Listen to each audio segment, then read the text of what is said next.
I was awakened early by the morning light and the singing of mountain bluebirds. I could hear the scamper of what was likely chipmunks, running around the campsite trying to clean up any leftover crumbs from my previous night's freeze-dried backpacking meal. The peace and joy I felt being out backpacking after so many years quickly dissolved as the reality of what my day would bring came over me. The air was crisp and cool up here at 6,000 feet, and as I exited the tent, I was engrossed by the beauty of the alpine lake, ringed by snow-topped mountains at my camping site. I wanted to stay longer, wished I could throw out my fishing line with a spinner or a fly attached, but I knew that today was the day I had dreaded for the last month, the confrontation that I needed to face quickly and with finality so I could begin again. I made some semblance of an egg-sausage breakfast over the propane stove, along with some thick black coffee. As I sat and finished my fuel for the 6-mile hike out, I marveled at how beautiful and peaceful this moment in time was. I reminded myself that yes, there can be beauty and enjoyment of life on the other side if you just keep moving forward with the right attitude. I knew I would certainly be getting back into camping, hiking, fishing, and sailing. Just some of the hobbies I had let slide over my 23-year marriage to the love of my life. Well, make that the person I once thought with all my heart was the love of my life. Now I hoped there would at some point be another. The hike down was pleasant and uneventful, and I came across no one on the trail or parked at the trailhead as I packed up my car with my gear and started to drive out to the main highway. I turned my phone back on after being off-grid for the last 3 days and knew that when I got into range of a cell tower, the texts, voicemails, and emails would begin. As I pulled out onto the 2-lane paved county road, I got the first beep of a text, and looking down saw it was from my 21-year-old son, Ryan. Ryan and I were not only father-son, but we were now actually the best of friends and confidants, having passed through the trials and tribulations of his wild teenage years and come out the other end respecting and loving each other greatly. Ryan's text was short and to the point. "Dad, I love you and support you. Good luck today and stay positive. Somewhere, sometime, there will be a light at the end of this tunnel." His pledge of support brought a tear to my eye and helped me justify what I had to do. The next text message that I opened was from my daughter, Krista, and it too was a promise of backing and love. "Dad, I wish I could be with you and hug you and tell you it will all be okay. You have been the best father we could have ever imagined and always put us first. Now you need to put yourself first, whatever that may be, and know that Ryan and I love you and will always be there for you." Krista had always been a daddy's girl, and although she was the spitting image of my beautiful wife Linda in her younger days, Krista had my quest for adventure, love of the outdoors, and a crazy sense of humor, none of which Linda had as attributes. At least I had been blessed in my 23 years with children that I loved and respected, and would be the best legacy I would ever leave behind at the end of what I hoped would once again be a happy and fulfilling life. I pulled into a rest stop to give my texts, emails, voicemails, and missed calls a thorough review. There were 10 missed calls from my wife over the last 3 days, the first 7 or so likely from her 3-day banking seminar and supposed business trip to Vegas, and the last 3 appeared to be from her return yesterday evening and then again this morning.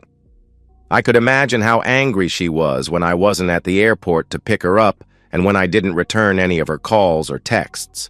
I didn't bother with the voicemails. I deleted them all and moved on to the balance of my incoming messages. Sure enough, Linda had texted me about 20 times over the course of the last 3 days, and again, I had not returned a single one. I skimmed through them, with the first few being her pronouncement of her never-ending love for me. What a crock of nonsense, I thought, probably done out of guilt.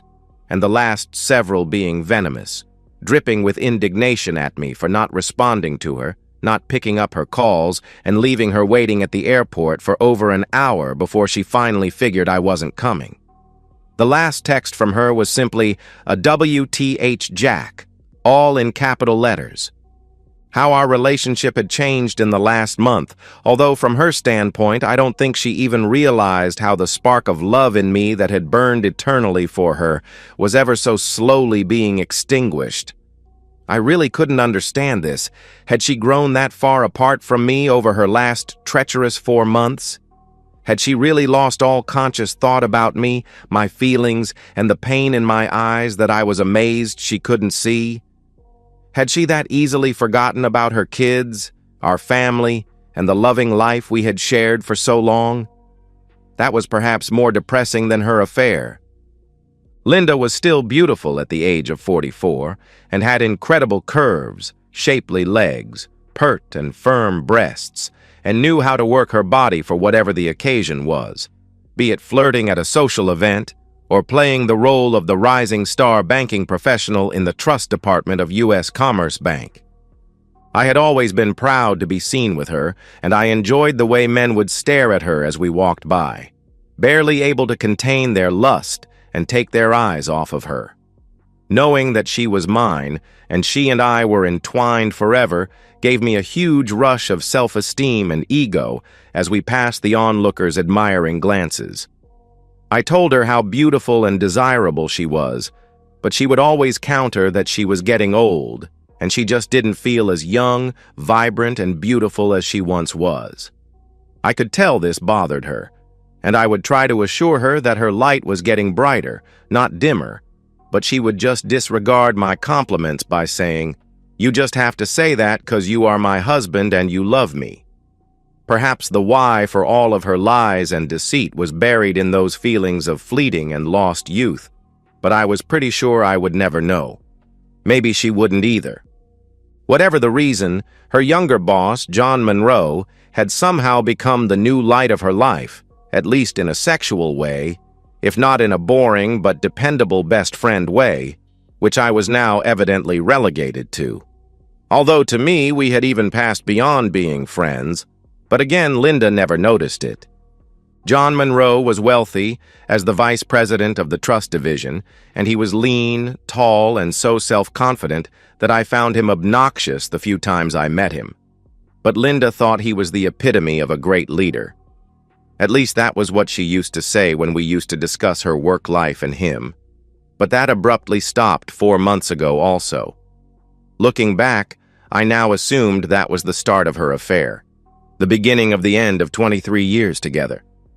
I shrugged off my depressive thoughts, looked back at my phone, and with an angry snarl, I deleted all of her texts and then went on to my emails. My lawyer's email told me that everything was ready to go, per my discussions with him. I also noticed that I had a Snapchat, and I opened it up to read, "The person you were interested in had a severe accident while being mugged. 1 crushed testicle and a shattered knee." When I closed the chat, it immediately erased itself. The next email I reviewed was confirmation that my resignation from work was accepted, and my 401k and stock options had been liquidated and the proceeds moved to my new checking account.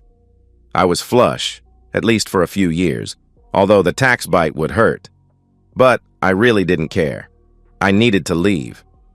I was getting ready to pull out into traffic when the phone rang and I saw it was Linda. I decided that there was no time like the present, and equated it to pulling off a Band-Aid. It had to be done quickly and with conviction. I pulled over to a corner of the rest stop, turned off the car, and answered the phone in as non-emotional way as I could muster. "Hey, Linda, what's up?" I asked. "What's up?" "What the hell do you mean, what's up? First of all, where are you? You weren't at the airport to pick me up and you weren't home all night. You didn't even leave a note and you haven't answered any of my calls or texts since last week. What the hell, Jack? You tell me what's up." "Gee, Linda, I didn't think you would really care either way if I answered or not, or if you saw me or not. I figured you would be relieved that I wasn't home. That way you could clean yourself up and get back into character before you saw me, the kids, our friends, or your parents.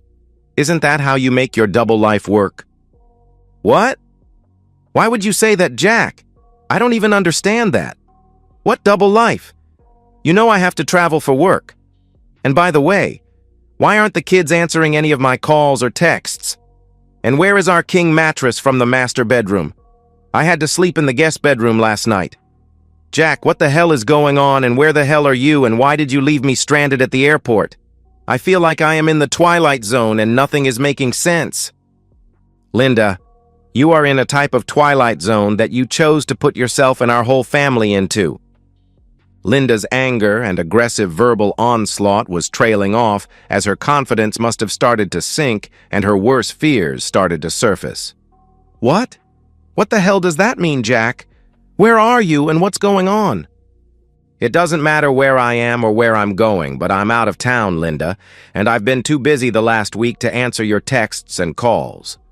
I've been pretty busy trying to figure out how to move on from a major betrayal in my current life and move into my new life. Linda hesitated and her voice faltered at hearing the word betrayal, but she continued playing dumb and shouted, "What? Jack, are you drunk? What are you talking about?" First of all, Linda, tell me, how was your 3-day banking conference? Did that jerk John get to sleep with you every night and morning or just the 3 nights? I could hear her gasp and pause as I said that, and it took her several seconds to reply. What the hell are you talking about? John who, and why would you say that? I'm married to you. Yes, Linda, you are married to me, and I'm amazed that you still even consider this a marriage. So, are you at least going to give me the courtesy after 23 years of marriage to tell me the truth? I know you have had no respect or concern for me or your family for the last several months, but now that the lies and deceit are out in the open, how about being honest about it? Linda replied in a shaky and soft voice.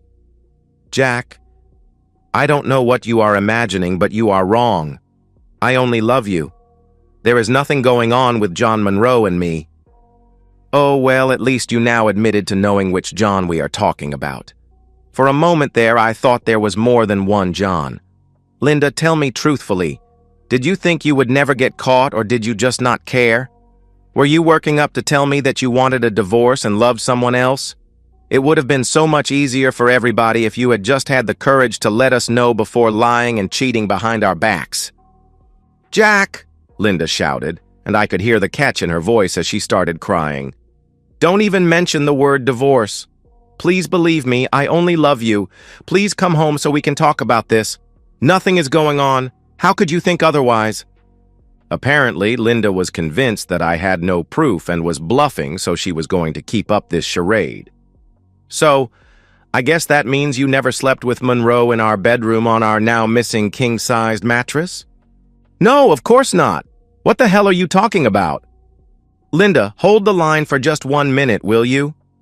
With that, I pulled up the photo of John Monroe with Linda from behind as she was on all fours. She looked like she was in ecstasy, and judging from the intense look on his face, he was apparently putting everything he had.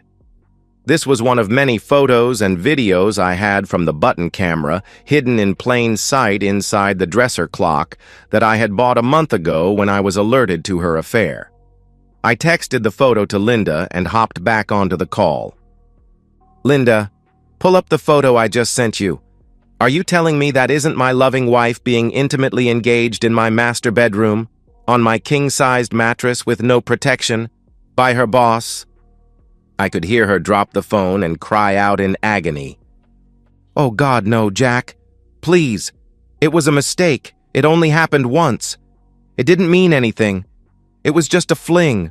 Just the excitement of someone younger who wanted me so badly and made me feel beautiful and young again. It was a one-off, and I truly never meant for it to hurt you. Oh God, I'm so sorry. But Jack, if... I cut her off by yelling into the phone. Linda, look out the back window in the middle of the backyard. Do you see that pile of charred wood, metal, and ash? That's our king-size mattress. That is symbolic of how you torched our marriage, how you betrayed our family, how you humiliated me. When did you start hating me enough to hurt me like that? When did you decide that you no longer cared about my love or our family's love? When did you decide I was no longer worthy of your respect or honesty? When and why did you decide to throw us out like the morning trash? Jack, please, please forgive me. I love you. I don't hate you. I could never hate you. I want to spend my life with you. It was an accident, a bad mistake, and it was just the one time. It was me being selfish. It was never anything lacking in you. Please, Jack, come home and talk to me. Linda, the kids and I have had enough of the lies and deceit. Can you just finally be honest with me? Is this why the kids won't answer my calls? Jack, did you tell them and turn them against me? How dare you, Linda? I didn't do anything to turn the kids away from you. You did that all on your own. Well, that is you and your love buddy. This is all you. Your selfish, self-centered attitude and your need for someone else's love is what has put you in the twilight zone and what has taken our whole family and destroyed it and pushed us all away from you. And no, it wasn't me that told the kids, it was the kids that told me. How pathetic is that? I would have never thought you could lie and cheat on me and throw us away so easily. At least now stop lying. It wasn't one time. It's been going on for at least 4 months, judging by how you have cut us all out of your life emotionally. And the sad part is you didn't even realize it. You quit talking with us, quit looking at me, quit making love to me except for the rare mercy intimacy. You disgust me. Jack, it didn't mean anything. It was just intimacy, just the one time, and just a short lapse in judgment out of a 23-year marriage. It's you I want, not John. Please believe me. Linda, hang on. I pulled up the next picture from my phone, the one where Ryan had come home unannounced to pick up some tools, and heard his mother and Monroe going at it. He had quietly snuck up to the open door of the master bedroom, reached his phone around the door jamb, and took several pictures and some video. He was so distraught. He didn't tell me for 2 weeks, until Krista and he finally decided I had the right to know, so they called me together and told me, and we all cried and were physically sick at watching the treachery of their mother, my wife, with her boss.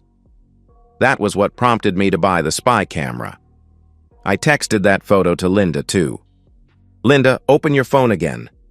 This is the first time any of us knew about you and your boss. Although the way you severed all emotional ties to me 3 months prior to this picture, I am pretty sure you have been lovers for a long time. Linda, Ryan was the first to discover the truth, and he took this picture of you with Monroe, clearly caught in the act. How the hell do you think your son feels about you after seeing that betrayal by his mother?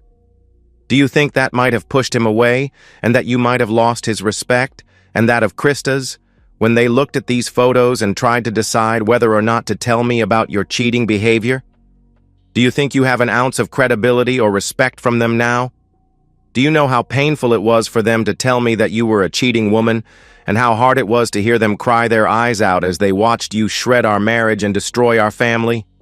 Just stop with the lies about how it only happened once, and how it hasn't been going on for months, and how you didn't have him 6 or 7 times on this last business trip.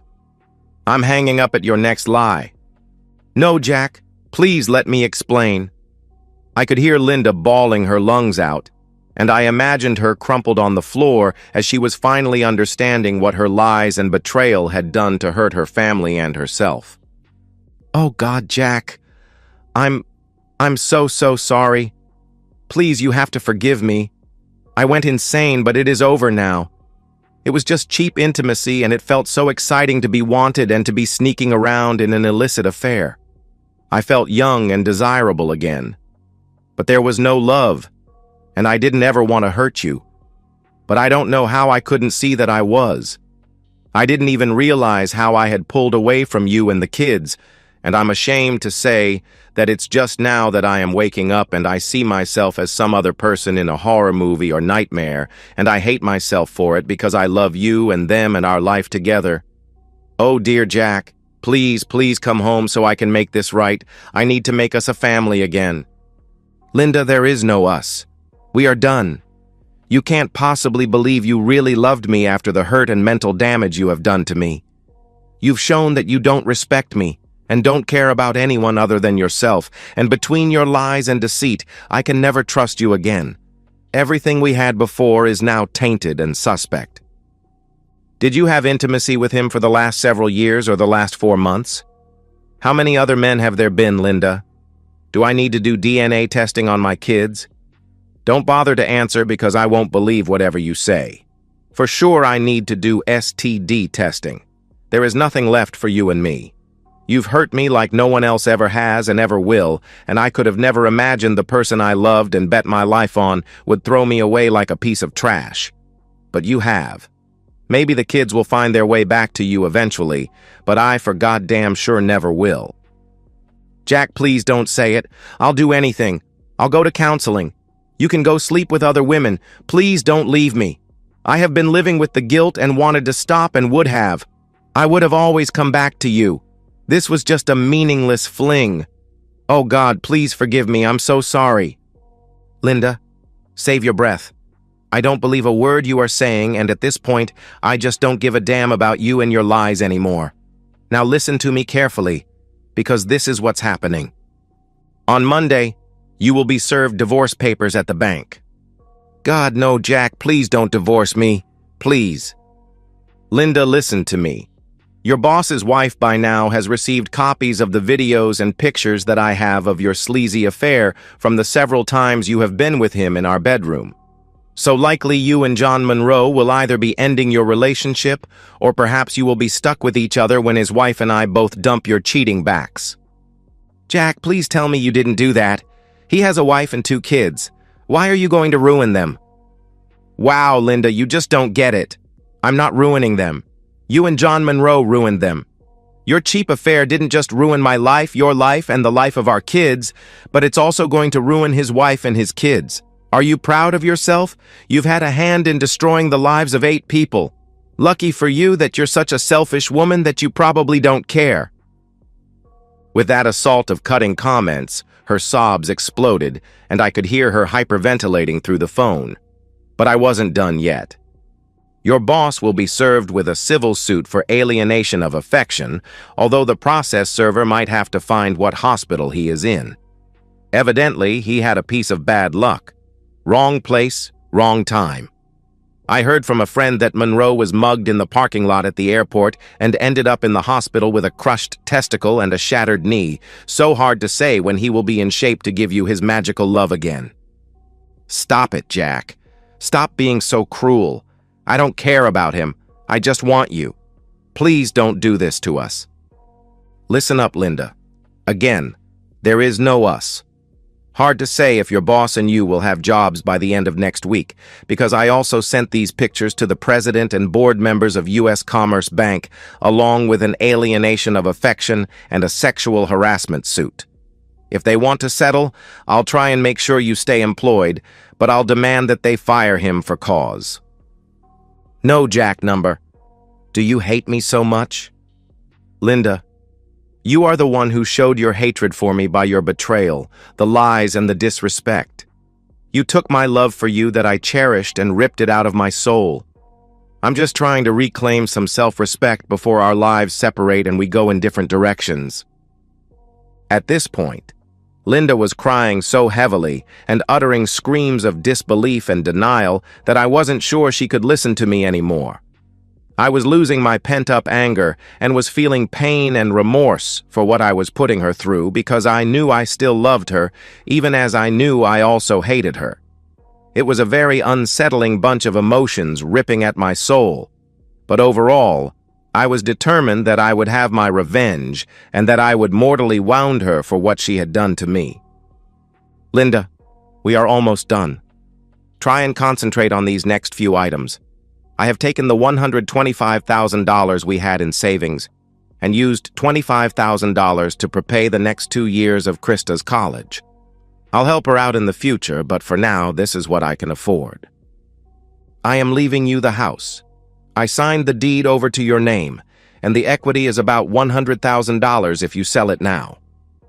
I'm not selling our house, Jack, and I want you to stop this madness and come home to me so we can heal. Please, for the sake of our 23 years of love and happiness before I went insane. I ignored that comment and continued.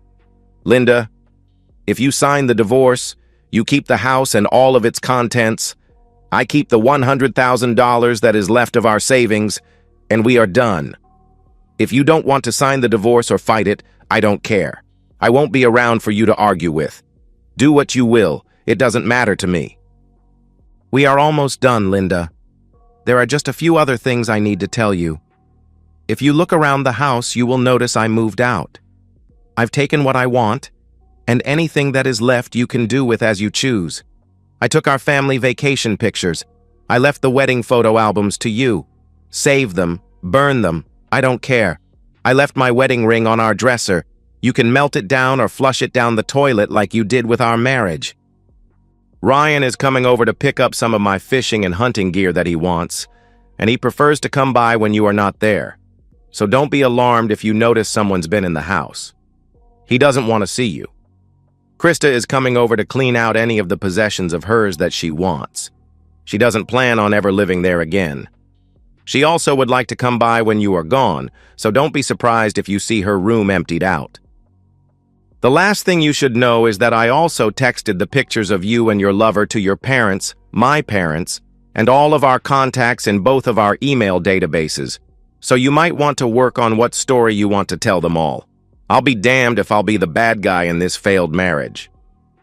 Her crying and screams had now risen to a level where I was afraid she would pass out or have a stroke. This needed to end. Linda, one more thing. I resigned from my job last week, and I am leaving the state for the great unknown. I'm hoping that I can find someone in the future who loves me enough to stay true to the promises we make each other. Someone who will respect me, treat me as a treasured equal, and someone that I can once again trust and love. I hope you can find what you evidently were missing from me. Please don't look for me. If you really need me for something, you can send a message through Ryan or through my lawyer, but I am out of your life, and you are out of mine, and there really isn't any more to be said. Goodbye, Linda. I could hear her screaming, "Jack, no, please, Jack, please forgive me," as I hung up the phone and broke down into an anguished fit of crying and pain. I think I knew I had gone too far in exacting my revenge, and it would take a long time to forgive myself for the cruelty I showed. I doubted I would ever forgive her. I knew the road before me would be a painful one before I could heal myself and feel like I was ready for more than a life of solitude. More than anything, I didn't want to lead a life of bitterness. But I reminded myself as I thought about my morning on the mountaintop that there would still be moments of beauty and magic in my life if I could keep myself open to them and just keep moving toward a new beginning. And so, we've reached the end of today's story. Was it what you expected, or did it take a twist you didn't see coming? I'm curious to hear your thoughts. Share them in the comments below, and let's get a conversation going. If this story kept you hooked, make sure to hit that like button. And if you're new here or just haven't subscribed yet, now's the perfect time to join our community. I bring you fresh, captivating stories every day, so click that subscribe button and turn on notifications so you never miss out. Thanks for watching, and I'll see you in the next one.